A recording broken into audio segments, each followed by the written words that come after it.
You are listening to Unstoppable Actors, the essential podcast for ambitious, unknown actors with me, Louise, the artistic director of Standby Method Acting Studio. And for the last 13 years, I've been taking unknown actors with blank CVs all the way to Netflix dramas, Amazon Prime films, TV soaps, and stage plays around the world. And every week I'll be talking with you and sharing how you can become a paid working unstoppable actor, because you 1000% can. An acting career is doable. Are you ready to dive into the episode? Hi, welcome to Unstoppable Actors. I'm so excited as always to have you here. This episode is a really good one, to be honest, because we're exploring comparison. It's something that a lot of us do.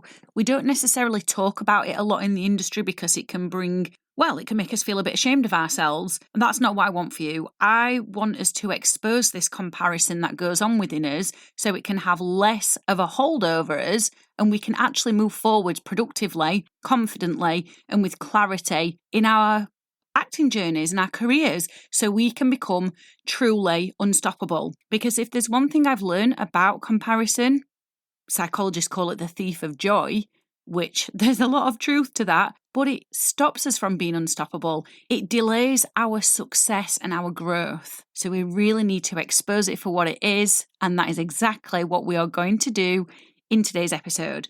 Before I get into that, if getting rid of nerves, destroying nerves, being able to lose yourself completely in the role without a nerve in sight or without nerves hindering your performances is high on your priority list and you're already thinking about your goals for 2025 and what you want to achieve with your acting, I highly recommend you grab a place inside of the Nerve Destroyer. We are going to be closing it very soon. And then once it reopens, it will be a paid course. The Nerve Destroyer is a complete training for new and early career actors, and there's lots of practical method acting exercises in there to help you bulletproof yourself against nerves, destroy them, so you can lose yourself in the role with ease. The place to go to register for it is bit.ly/Nerve Destroyer, or you can click the link in the episode description. So let's crack on with comparison then. Let's unpack it. Let's expose it and put it under the microscope and let's just find out what we need to find out about comparison so we can move forward without it. Oh, hello. One of my cats, Olive, has just come to join me. As I record this episode, I know you can't see her, but she looked really cute. She just stuck her head up and had a little sniff of the microphone. Maybe we should get Olive's views on comparison. Oh, she's wandered off, so maybe not. So comparison can come up in all sorts of different situations, can't it? Maybe we see another actor's performance and we're comparing ourselves to them. Maybe we're seeing an actor do a performance or playing a role that we've played and we're comparing ourselves to them. Or maybe we have auditioned for a role and then we didn't get it, but we stumble across the actor who did, and we see them playing the role. And all of a sudden, this comparison rears its ugly head, and we've got all these thoughts about the way they're playing the role, the way you played the role. You are simply comparing your acting to theirs. You are wondering why they got the role over you. There's just 3 words I want to share with you. Whenever you see another actor land in a role that you didn't get, and you end up seeing them play that role, and you start the comparison, don't do it. Do not do it. There are so many variables at play. Them getting cast in one role that you also happen to audition for is a snapshot of their career. It is not the whole picture. We are human, so we will from time to time compare. We will. But I learned a really valuable lesson a couple of days ago, actually. I was on a call with my business mentor and I thought she had everything figured out and she's what I would define as successful. And then she started sharing her behind the scenes struggles, worries, mistakes, the things that had gone wrong, the things that would be classed to the everyday person as a failure. And I was truly humbled when I heard all this. and she instantly came down off of that pedestal that I had put her on. We are never seeing the full picture. We are seeing the Instagram highlight reel of someone's acting career. We are not seeing the behind the scenes, and this is why I'm saying there's so many variables at play. Do they already know the casting director or the director of the project? How many no's have they experienced before this yes? How long have they been honing their craft? Do they have a look that no matter how good you were artistically with your character choices with the scene, you just couldn't capture that look because you don't have that look? We can't change our body for every role, can we? This is why I'm asking you not to compare yourself. And there are 2 questions that I'd like you to ask yourself when you recognise that you're starting to fall into the trap of comparison. And the first question is, and I've kind of already touched on this, is you need to ask yourself, do you actually know their journey?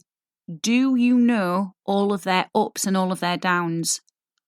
Or are you looking at one minute moment, at a snapshot in their career?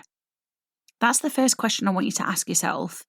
And then the second question I'd like you to ask yourself is, if they went on to become a high-profile actor and they released a book about their journey into the acting world, which had some similarities to your journey, lots of ups, lots of downs, would you still compare yourself to them?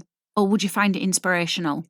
Because I personally believe we can always learn something from everyone.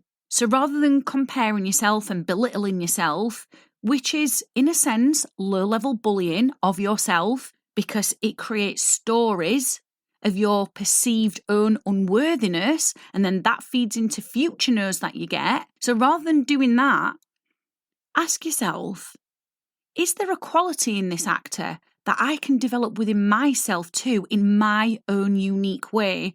Something that you saw that this other actor had. Not to be a copycat, not to try and emulate them or be like them, but to help you evolve as an artist and to help you flourish so you feel truly unstoppable. Because when another actor gets a role that you also auditioned for, it is not a reflection of any unworthiness within you.